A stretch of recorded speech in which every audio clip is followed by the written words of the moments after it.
So, the reason you're all here for, thank you for your curiosity. We are welcoming back Dr. Nisha Manek to Minnesota.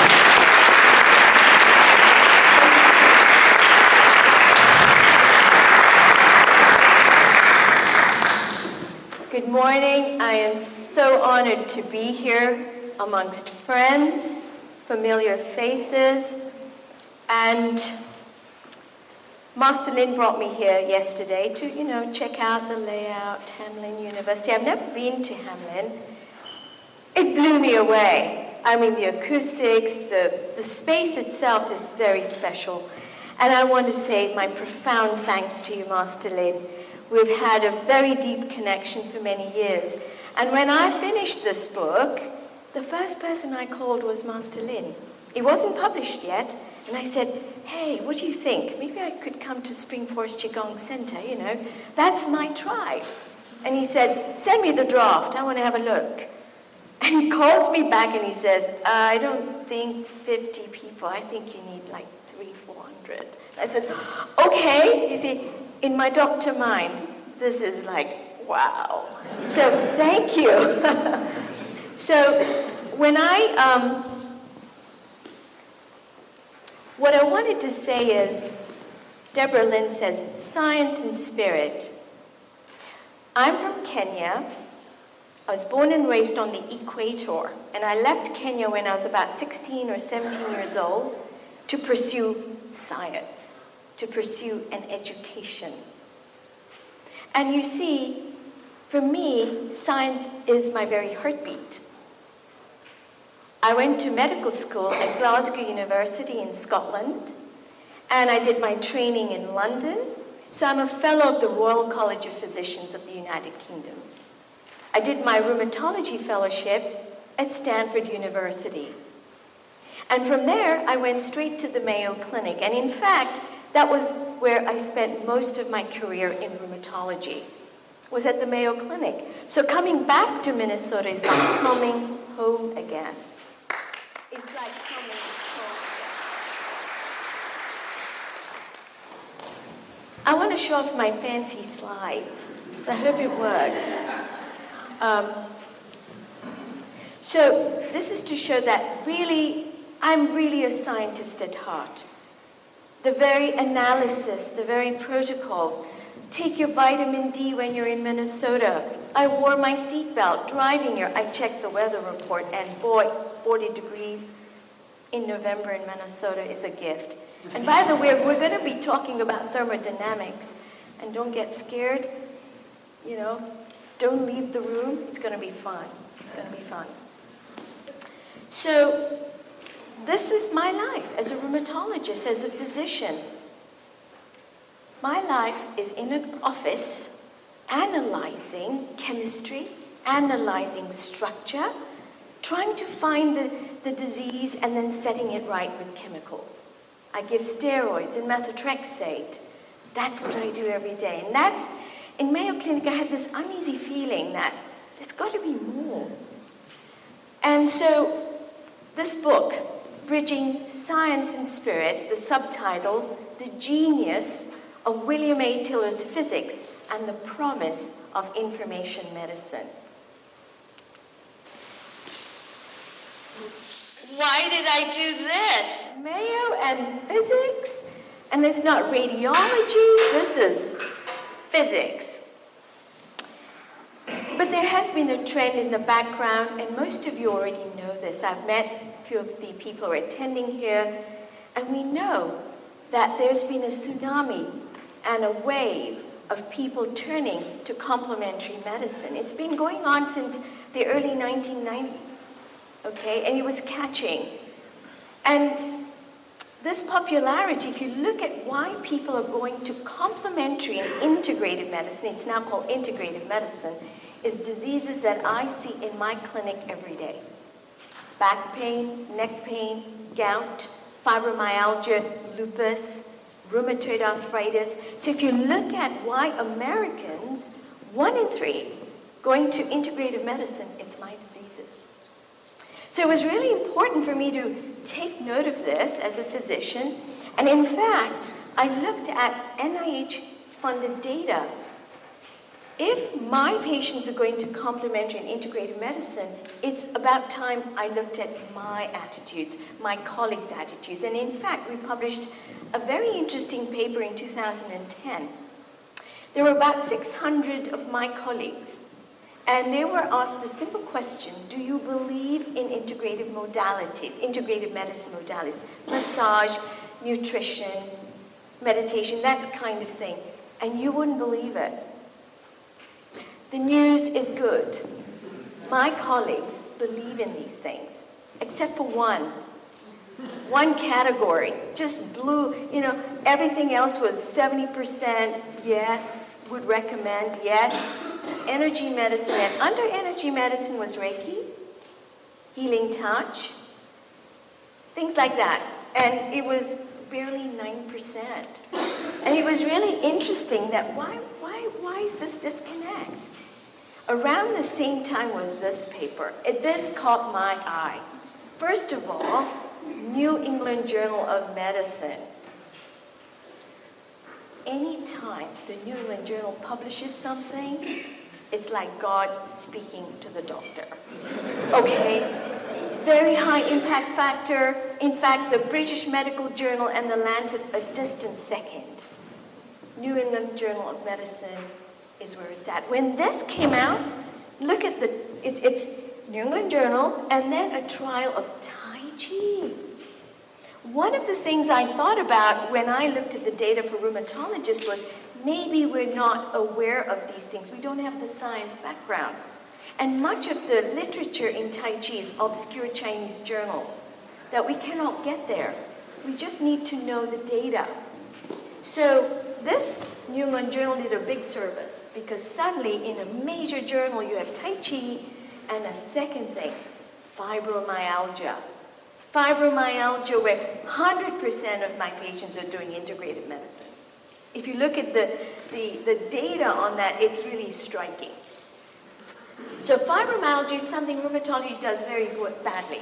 We give some chemicals, we tell them go and do some exercise and rest, that kind of usual care. So this is to make the point that, yes, New England Journal is God speaking to us. This is very important in my view, and it came out at the same time my paper did. And this is a slide that summarizes the data, and I'll walk you through it.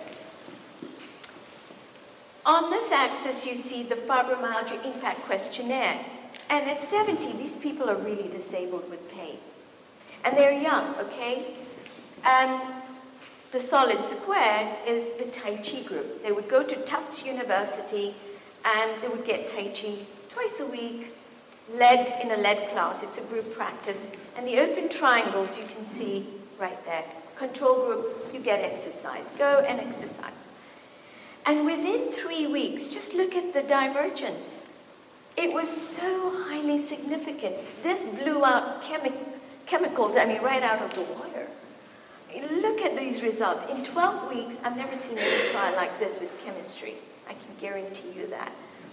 Now, New England Journal is very interested in the mechanism of things.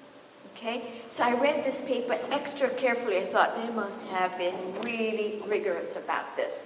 And look what they said. One line, mechanism, moving chi.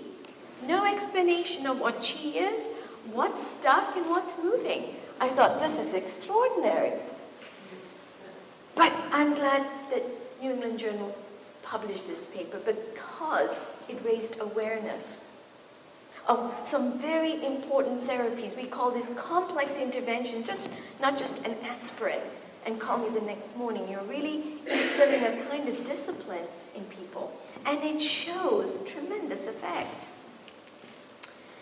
So around this time, Brent Bauer is the chair of integrative medicine at the Mayo Clinic and said, Nisha, you really are a fan of Tai Chi. Why don't you write a book chapter on Qigong, which had never been done before? And I said, no, thank you. I'm not a healer. I have no idea what this Qi is. And we really need to know certain fundamentals if you're going to write for a textbook. And he said, no, he pressed hard. He said, no, I think you need to do this. And so I was thinking, okay, let me think about this, Brent, for a moment.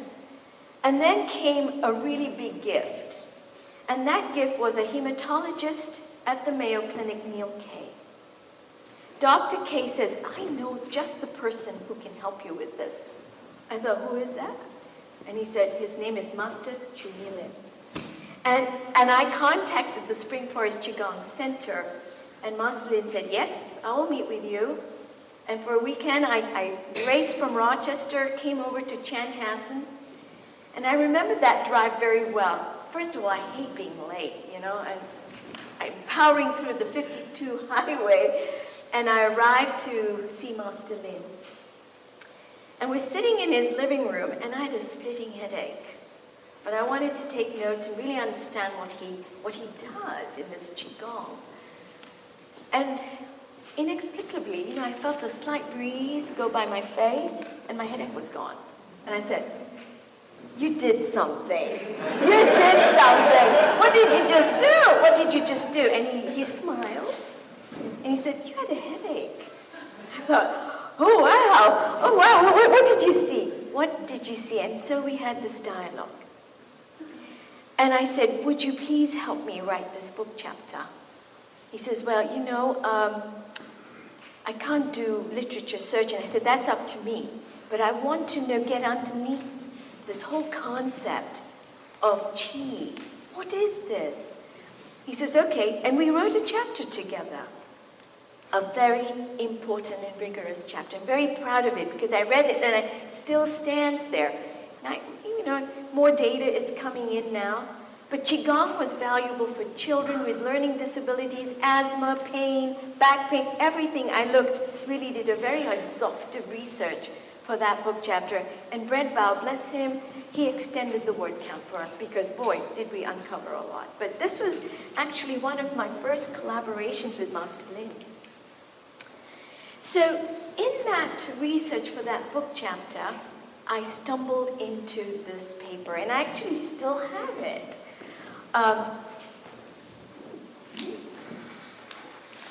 You can read the title up on the slide, and I have that paper, Expanding Thermodynamic Perspective for Materials in SU2 Electromagnetic Gauge Symmetry State, Duplex, or Part 1 Duplex model, with applications to homeopathy. This is Greek to me. I couldn't, you know, I read this, and it's by WilliamATiller and Walter Dibble Jr. I looked inside.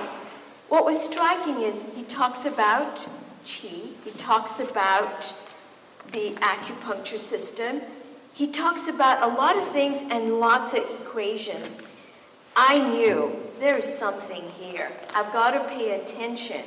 I don't understand this, but I think this physicist is onto something. And it was like this unconscious response, like, you know, your heart goes, ooh. And so I contacted him.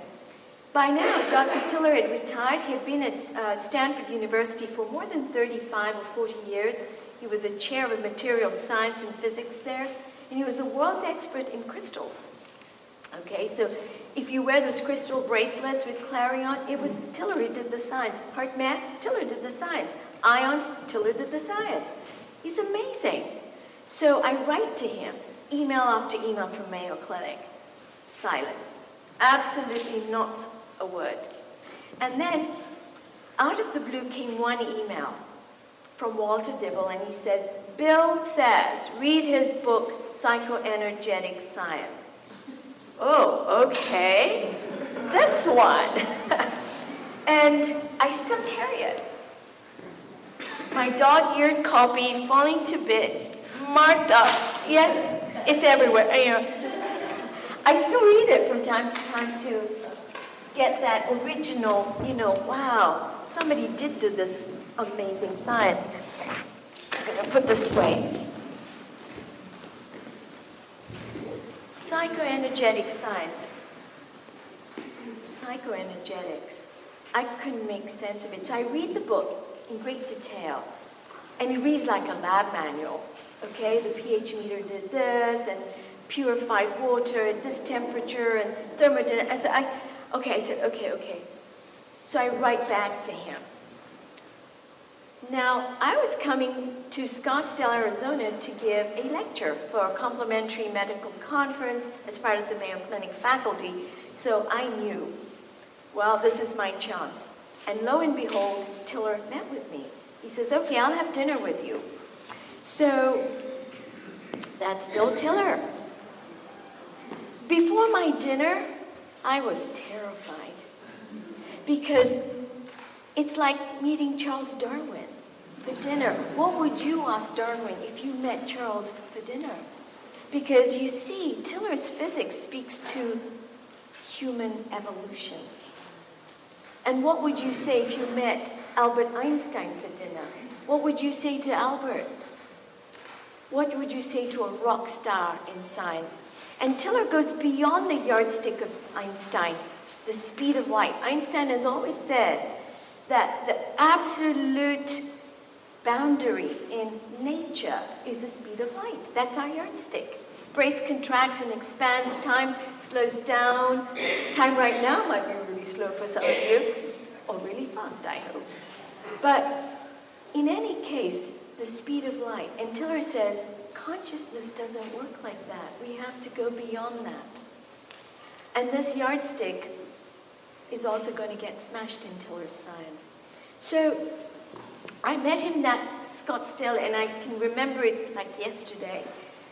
Part of Tiller's model is to bring in that inner discipline, part of his protocol, and I'll describe it for you in a moment.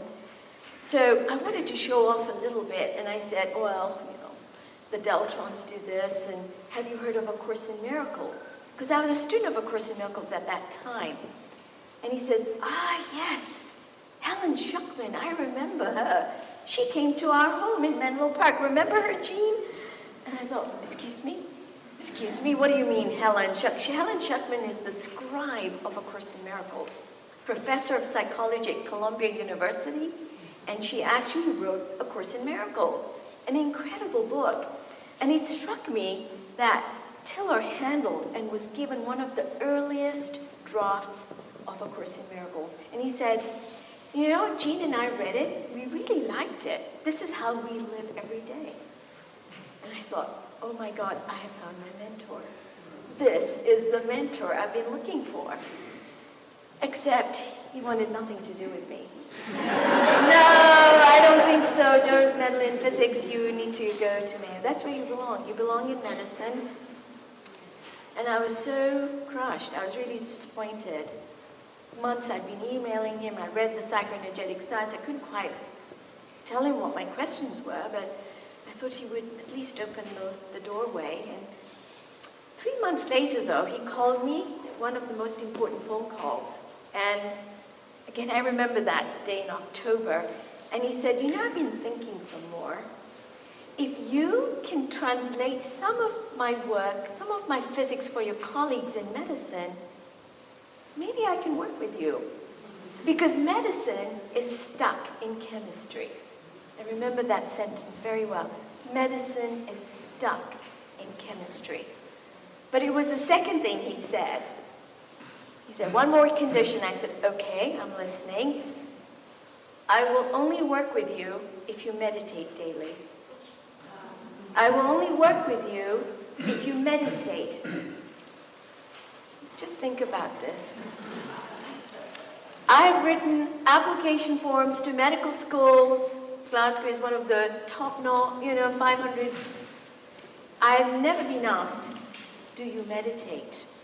Stanford, do you meditate? Mayo Clinic, do you meditate? One of the most important skills that we have as a Homo sapiens is meditation. And that phone call, I said, you got it. And then he said the third thing, I have no funding. I'm in, because to enter his world is amazing. I went to my chairman the next morning. I talked to Eric Matheson. And by that time, I had written an NIH grant to study spring forest qigong in rheumatoid arthritis. And it had actually a very high score. And what happens in NIH funding is that you reapply, you correct those, whatever the reviewers wanted, and you put it in again. And Eric said, why are you doing this? You're going to get funded. and we're going to support you. And I said, but look, this is awesome. We can really find out some of the more basic things about these energy systems, because you see, when I do anatomy classes and dissections, there's no acupuncture meridians. There's muscles and tissue, connective tissue, but there's no energy channels. To us, it's like this mysterious thing. And so I'm telling my chairman, I think I can get this. And he said, well, but there was another kind of urgency for me.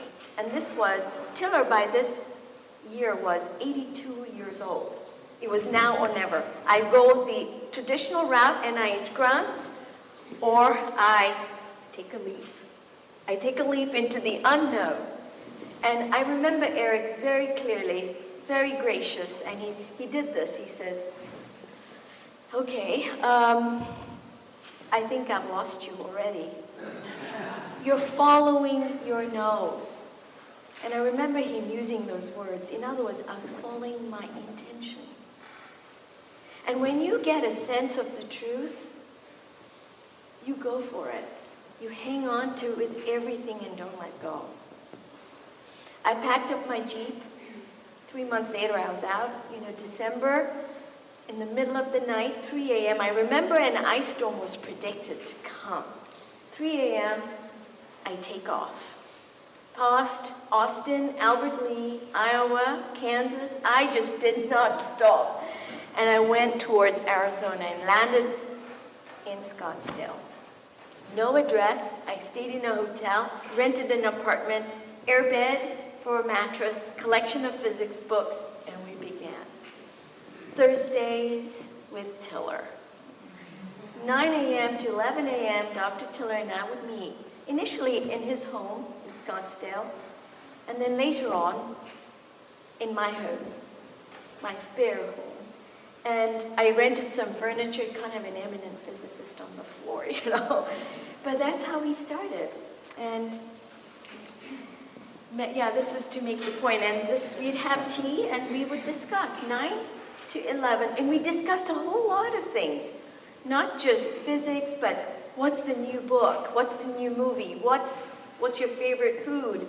He is an immense mind, just incredible.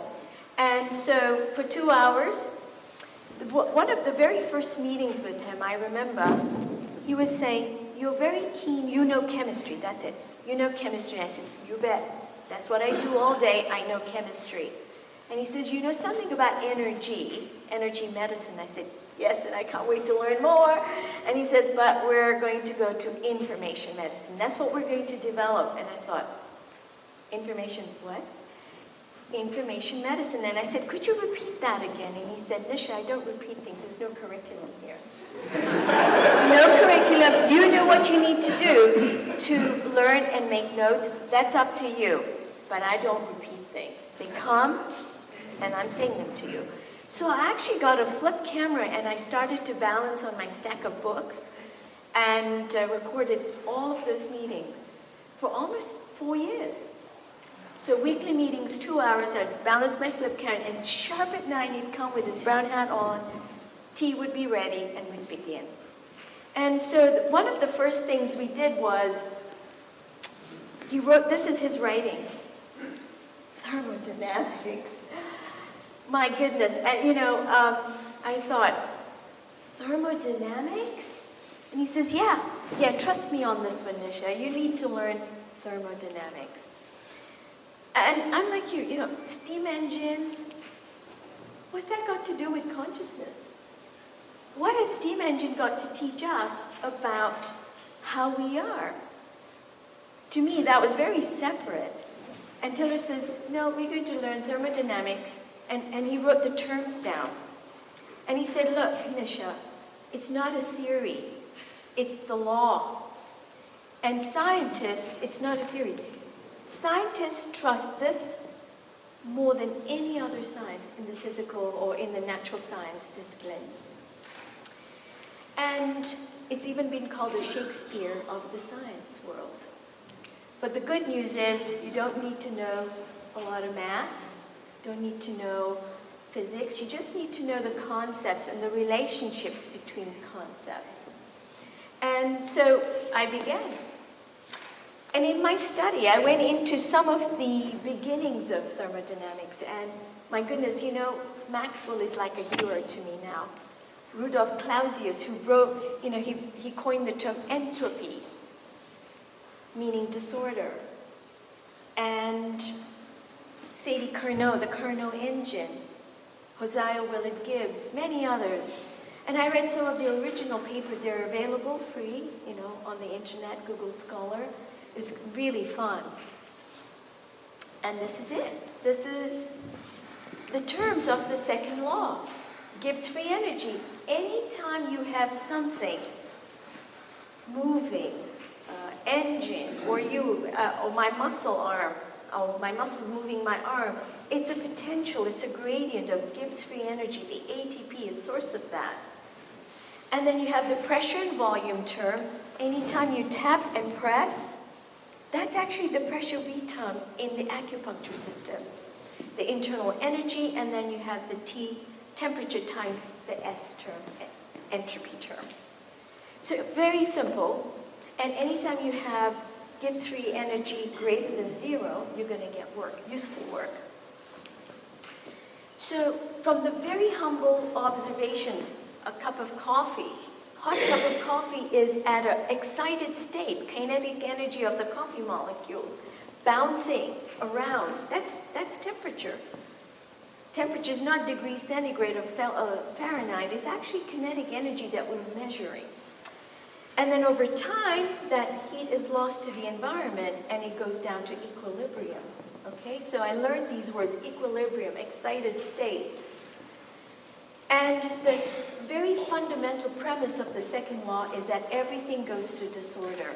Disorder is more probable than order.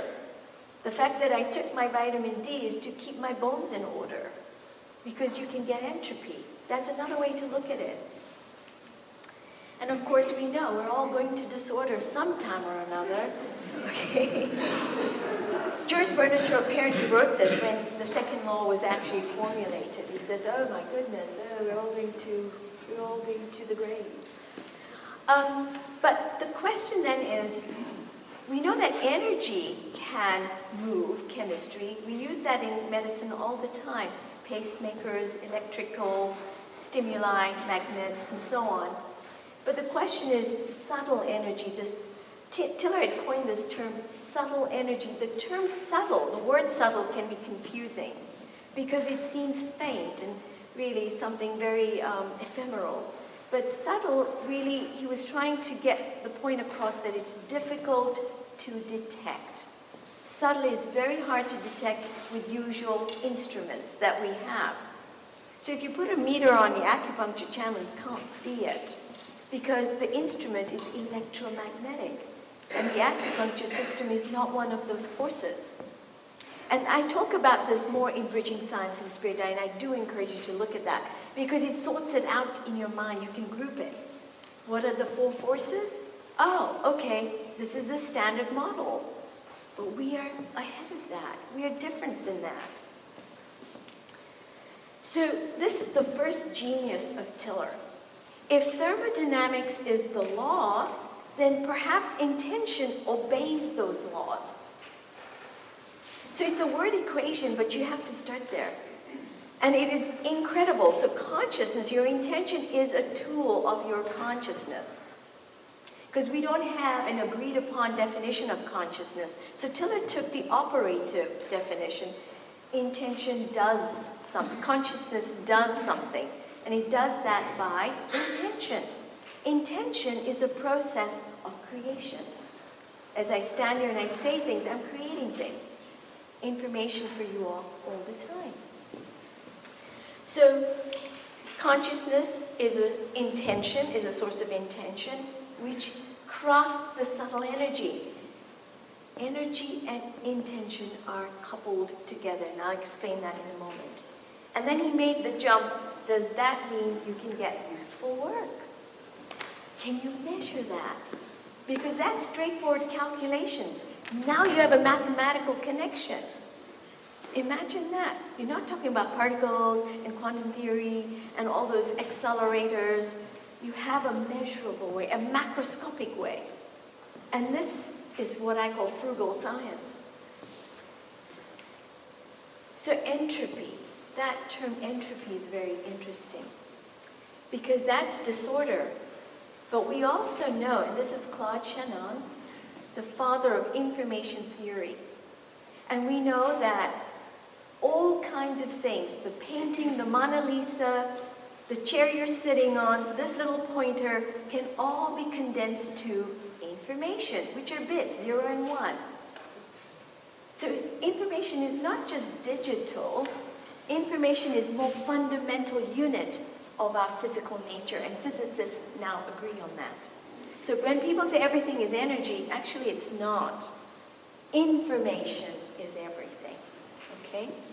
And so Claude Shannon made great contribution to our understanding of information because it's quantifiable. Just like a thermometer or temperature or when you weigh something, information is quantifiable. That's incredible. So to illustrate the point about the connection between energy and information, this is really Dr. Tiller's office. It would take energy to put everything back in its place. And I think I'll put this paper back in its place on the podium. But to know where everything fits, you need information. So as simplistic as this cartoon is, I started to understand, oh yeah, so I can put things away, but I need information to know what goes where, to use that energy appropriately. But when we talk about energy, as a physician, we think in terms of calories. So this is another illustration to help you grasp the point, the connection between energy and information. We know about this experiment. And as far as your calorie are concerned, you can eat French fries morning, day, and night. You could get all of your calories, but we know what will happen. You're going to get into entropy. Why? Because you're missing crucial bits of information. And this little sort of ditty really made sense to me. I thought, okay, yeah, I get this. So French fries is only a narrow scope of information.